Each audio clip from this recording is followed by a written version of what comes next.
Halo Sobat Amat Tambah Kaya, baik lagi di YouTube channel saya. Nah, hari ini saya ingin sharing berhubungan dengan hashtag saya ya, Tambah Sehat Tambah Kaya. Nah, ini lebih ke tambah kayanya teman-teman. Jadi, kalau teman-teman pasti semua dari kita pengen menjadi lebih kaya gitu ya, pengen menjadi kalau bisa makmur.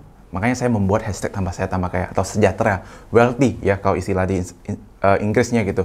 Jadi bukan cuman kaya doang secara materi ya, secara nominal uangnya, tapi kalau bisa kan kita juga sehat juga, biar bisa menikmati kekayaan kita. Jadi sama dengan, jadi ya kaya materi dan kaya kesehatan itu menurut saya sama dengan wealthy atau dengan sejahtera teman-teman.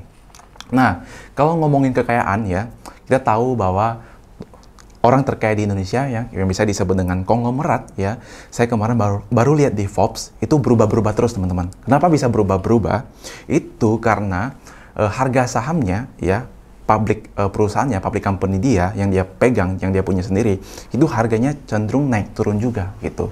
Nah, dari sini saya ingin menekankan bahwa kenapa kita harus berinvestasi di pasar saham, atau kenapa kita harus meng-IPO-kan perusahaan kita ya. Meskipun saya belum punya perusahaan ya yang bisa di-IPO-kan. Mungkin siapa tahu one day saya ingin bangun perusahaan ya, saya berdoa dan bisa meng-IPO-kan perusahaan saya. Atau enggak saya bisa invest perusahaan itu sampai saya menjadi minimal minority pemegang sahamnya gitu. Atau kalau bisa majority goal saya gitu ya. Jadi bukan cuma sekedar investor, tapi saya sudah menjadi owner dari perusahaan tersebut. Nah, saya ingin kasih lihat listnya teman-teman. Ini ya, kemarin saya baru lihat di Forbes gitu ya. Jadi saya melihat ya, dari top 9, dari 9 orang terkaya di Indonesia ya, itu saya langsung kasih lihat dari nomor 9 nih teman-teman.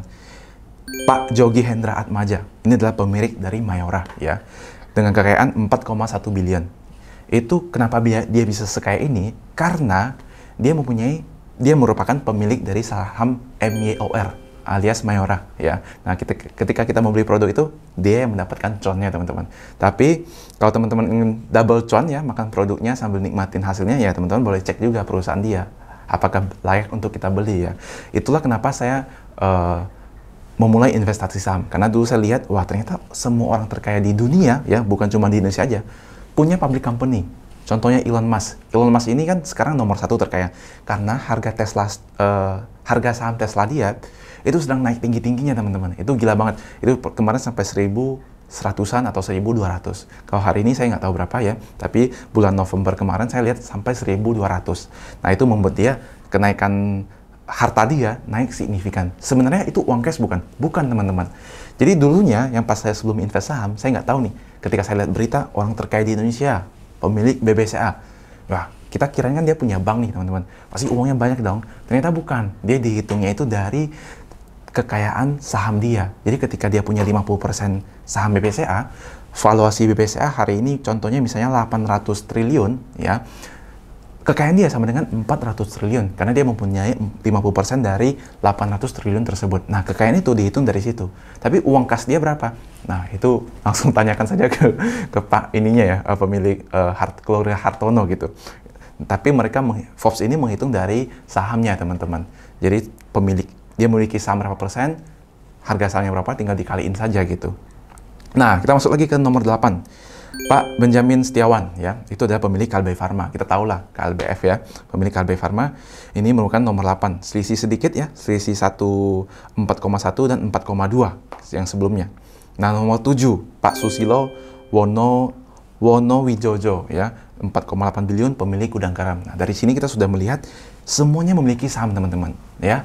Makanya kita harus punya goal, minimal invest saham dulu sampai kita punya goal lagi bisa menjadi minority shareholder-nya, atau kita bisa punya perusahaan IPO sendiri. Supaya mungkin teman-teman ada goal-nya ingin masuk ke Forbes gitu ya.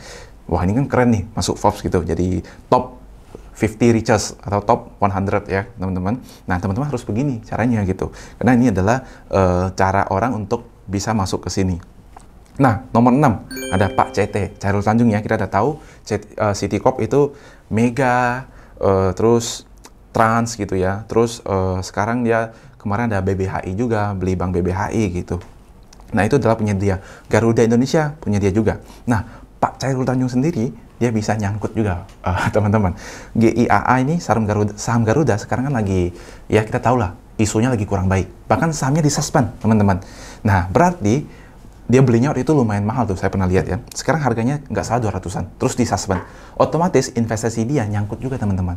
Bukan berarti, wah kita investor yang biasa-biasa aja bisa, kalau nyangkut, biasa aja lah ya. Bahkan nih Pak CT sendiri bisa nyangkut, teman-teman. Jadi teman-teman jangan ngerasa bahwa investor hebat aja nggak bisa rugi atau nggak bisa nyangkut gitu. Ini sendiri bisa nyangkut gitu ya, teman-teman. Nah, nomor 5 ada Pak Prajogo Pangestu, Barito Pacific, BRPT, teman-teman. Nah, punya anak perusahaan lagi yang lain, masih ada, nggak salah TSPC ya, juga punya anak perusahaan BRPT. Nah, ini nomor 5, ini gila banget semenjak BRPT naik gila-gilaan, langsung ininya naik gila-gilaan, nomor top richest-nya langsung nomor 5. Nomor 4 ada Pak Sri Prakas Lohia ya. Ini adalah INDR, Indorama Corp. Ini yang di tekstil, teman-teman. Kalau teman-teman cari tahu sahamnya ya. Biasa kan banyak orang India bermain di tekstil ya. Nah, ini salah satu konglomeratnya gitu, tapi dia berkedudukan di Indonesia. Nomor 3 Salim Group, kita udah tahu, Indomie ya, INDF, ICBP, dan masih banyak lain-lainnya grupnya. Nomor 2 Sinarmas, ya kita tahu Wijaya Family, banyak sekali ya, BSDE, Sinarmas itu banyak sekali perusahaannya ya. Salah satunya Friend Telekomunikasi juga punya Sinarmas gitu. INKP, Tekim, Sinarmas juga, teman-teman. Nah, kalau ini udah nggak usah dipertanyakan. Nomor 1 adalah Budi dan Michael Hartono dengan memiliki 42,6 billion ya, Bank BCA. Yang uang kita titipkan di sana ya. Pasti semua rata-rata punya rekening di sana, teman-teman ya. Jadi dia nggak heran jadi top 1 di richest di Indonesia. Itulah kenapa kita harus invest saham atau enggak punya sahamnya gitu. Nah, nggak heran kemarin kita tahu nih tiba-tiba ya, teman-teman kan pasti mungkin tahu ya, perusahaan Avian gitu atau perusahaan Cleo itu kan baru IPO tuh Aviannya. Nah, tiba-tiba Pak Hermanto Tanokonya menjadi nomor 11, teman-teman. Yang dulunya nomor 39. Gara-gara Aviannya IPO, ya, market cap-nya sekarang 50-an triliun, dia langsung melonjak, naik ke nomor 11. Nah, itulah cara menghitung kekayaan seseorang gitu. Jadi, teman-teman yang mau jadi kaya harus bermain seperti top 1%, bahkan top 0,001% gitu, teman-teman. Itulah caranya ya. Jadi, ketika dia IPO, market cap-nya naik, langsung kekayaannya naik, teman-teman. Bahkan saya lihat ada pemilik anaknya ya, 1%-an gitu.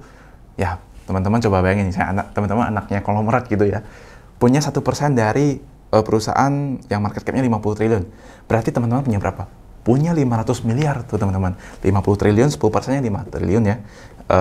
1%-nya berarti 500 miliar. Wah, kayaknya gampang banget ya untuk jadi punya banyak uang gitu, kalau teman-teman udah dari anak konglomerat gitu ya. Nah, ini ada nomor 12 yang tiba-tiba masuk ke Forbes juga nih, yang dari dulunya jarang terdengar, adalah Pak Jerry Ng. Ya, Pak Jerry Ng ini ya Bank Jago, teman-teman. Dia tiba-tiba menjadi lumayan juga pemilik sahamnya di Bank Jago, ya, Arto, langsung kekayaannya meningkat menjadi nomor 12. Yang dulunya mungkin dulunya jarang terdengar malah, ya. Sekarang tiba-tiba nomor 12 karena saham Arto itu kan naik gila-gilaan jadi belasan ribu. Nah, itulah cara kita kalau mau masuk top orang terkaya di Indonesia. Minimal punya perusahaan IPO, itu akan lebih cepat gitu. Nah, kalau kita bilangin orang terkaya gitu, teman-teman pasti tahu Hotman Paris dong gitu ya. Kira-kira dia, ya nggak usah diragukan lagi lah. Propertinya di Kelapa Gading itu, ya, Kelapa Gading kan misalnya 100% nih. Mungkin 10% itu dipegang sama dia itu. Ruko Hotman Paris gitu. Tapi dia tidak masuk Forbes gitu, teman-teman. Why? Ya itu, dia nggak punya perusahaan IPO. Tapi uangnya kan banyak gitu kan. Nah, bayangkan kalau dia punya firma hukum itu, Hotman Paris itu, di IPO kan gitu. Ada valuasinya. Mungkin akan dihitung dengan sangat mudah total kekayaan dia. Langsung terhitung misalnya Hotman Paris mencatat pegang 70% firma hukum dia yang di IPO kan gitu. Dengan nilai berapa, market cap berapa, langsung dia bisa saja masuk ke Forbes top 50, top 10, top 20 gitu ya. Bisa saja, teman-teman. Nah, itu caranya untuk bisa masuk ke Forbes, teman-teman, orang terkaya gitu ya. Kalau saya kan minimal saya sih belum kepikiran untuk masuk Forbes gitu ya. Saya yang penting sejahtera gitu ya, punya uang dengan target yang saya mau, umur 30 punya berapa, umur 40 punya berapa. Ya, caranya harus dengan seperti ini kurang lebih, teman-teman. Justru saya sangat tekankan untuk harus investasi. Oke, mungkin dengan cerita ini teman-teman bisa terinspirasi. atau langsung mau IPO kan perusahaan teman-teman ya, boleh kabarin saya juga. Siapa tahu saya bisa invest gitu ya, kecil-kecilan teman-teman. Itu saja yang bisa saya sharingkan. Semoga bermanfaat. Saya ucapkan salam tambah sehat, tambah kaya. Bye-bye.